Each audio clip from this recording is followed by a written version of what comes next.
नमस्कार, मैं हूं पुष्पा मौर्य और आप देख रहे हैं दुनिया तक। आज के अपने इस वर्ल्ड हिस्ट्री के एपिसोड में हम बात करेंगे पाकिस्तान और अफगानिस्तान के बीच मौजूद उस बॉर्डर की जिसका नाम है डूरंड लाइन। एक ऐसा बॉर्डर है जिसे अफगानिस्तान ने आज तक तस्लीम नहीं किया। इस बॉर्डर की क्या हिस्ट्री है, कैसे पाकिस्तान ने इस बॉर्डर पर बाड़ लगाने की शुरुआत कर रखी है और आखिर पाकिस्तान को इस बॉर्डर पर बाड़ लगाने की जरूरत क्यों महसूस हुई, इन सभी विषयों पर आज हम आपको डिटेल में जानकारी देंगे। तो सबसे पहले आपको बता दें कि ये डूरंड लाइन की जो रेखा है उसे अफगानिस्तान और ब्रिटिश भारत से अलग करने के लिए खींचा गया था। आज ये पाकिस्तान और अफगानिस्तान के बीच एक अनौपचारिक या कहें कि एक अनसुलझी हुई सीमा है। इस बॉर्डर पर पाकिस्तान ने लगभग 2016 से फेंसिंग करनी शुरू कर दी थी, यानी कि पाकिस्तान ने बॉर्डर पर बाड़ लगाना शुरू कर दिया था। ये बॉर्डर लगभग 2600 किलोमीटर लंबा बॉर्डर है और इस इलाके के एनवायरनमेंट में रहना काफी मुश्किल है। अब सबसे पहले हम आपको डूरंड लाइन के इतिहास के बारे में बताते हैं। डूरंड लाइन पाकिस्तान और अफगानिस्तान के बीच तकरीबन 2600 किलोमीटर की एक बॉर्डर लाइन है जिसे केवल पाकिस्तान ही मानता है।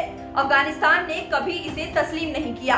आपको बता दें कि 1893 में जब दूसरा एंग्लो इंडियन वॉर हुआ था, उस वक्त इस लड़ाई में ब्रिटिशर्स की जीत हुई थी। तब ब्रिटिश इंडिया और अफगानिस्तान प्रतिनिधियों के बीच एक समझौता हुआ, यानी कि एक सहमति बनी, जिसके अधीन अफगानिस्तान को ब्रिटिश इंडिया से अलग करने के लिए ये रेखा खींची गई। इसका नाम ब्रिटिश इंडिया के तत्कालीन विदेश मंत्री सर मॉर्टिमर डूरंड के नाम पर रखा गया।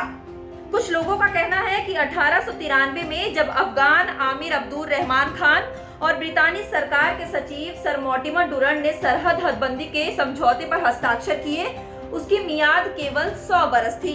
कुछ लोग तो ये भी कहते हैं कि ये समझौता ब्रिटिश भारत से हुआ था, इसलिए 14 अगस्त 1947 को ही ये समझौता खत्म हो गया।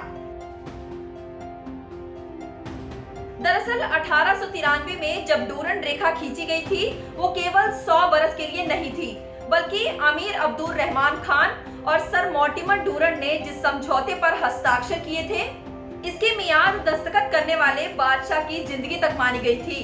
इस समझौते में ये बात भी शामिल की गई थी कि अफगानिस्तान अपनी जरूरत का असलहा भारत के रास्ते खरीद सकता है और ब्रिटिश भारत अफगान बादशाह को सालाना 18 लाख रुपए का ग्रांट भी देगा। अफगानिस्तान में इसका विरोध हुआ और अफगानिस्तान ने इस रेखा को कभी स्वीकार नहीं किया। ये इलाका पाकिस्तान के उत्तरी इलाके, सरहदी सूबे और बलूचिस्तान में शामिल है। अफगानिस्तान की महासभा लोया जिरगा ने 1949 में इस रेखा को अवैध घोषित कर दिया था। डूरंड रेखा अब पाकिस्तान और अफगानिस्तान के बीच अंतर्राष्ट्रीय सीमा रेखा के रूप में नक्शे पर दर्ज है। हालांकि अफगानिस्तान का इस रेखा को लेकर विरोध अब तक जारी है। वहीं अगर आज की तारीख में देखा जाए, यानी कि 1947 में जब भारत और पाकिस्तान के विभाजन के बाद अफगानिस्तान में जितनी भी सरकारें बनी, वो इस सरहद को नहीं मानती। उनका इस बॉर्डर को ना मानने के केवल 2 कारण हैं।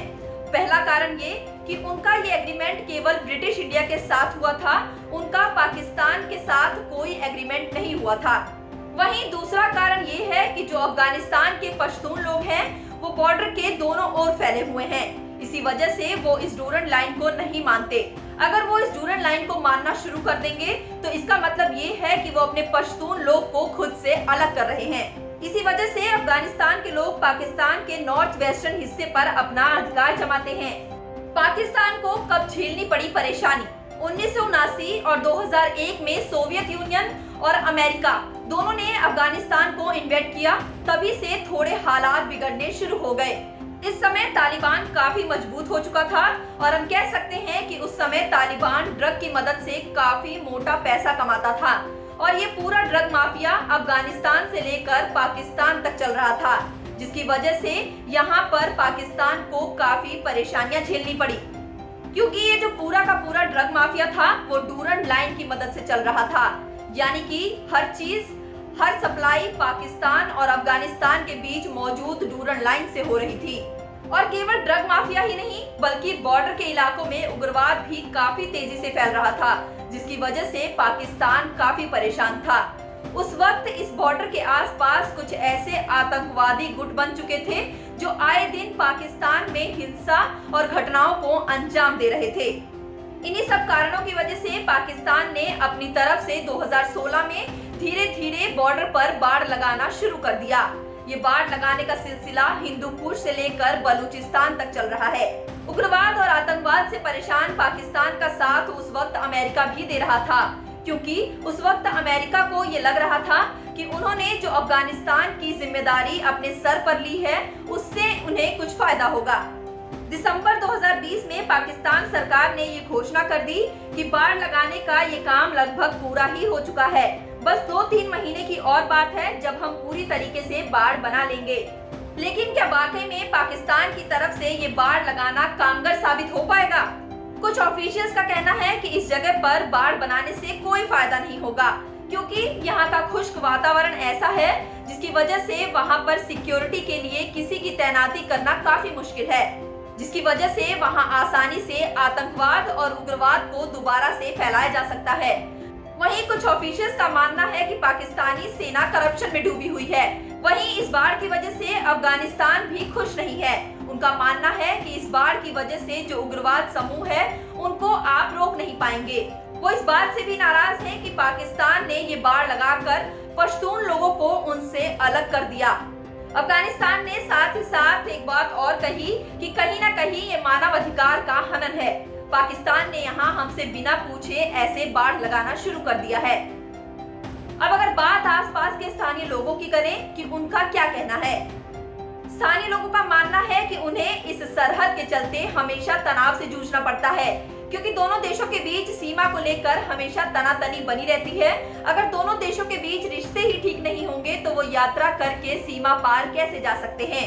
वहीं दूसरी वजह ये भी है कि अभी इस सीमा के चलते अफगानिस्तान और पाकिस्तान के लोगों को एक दूसरे की सरहद पार करने के लिए वीजा और पासपोर्ट की जरूरत होगी।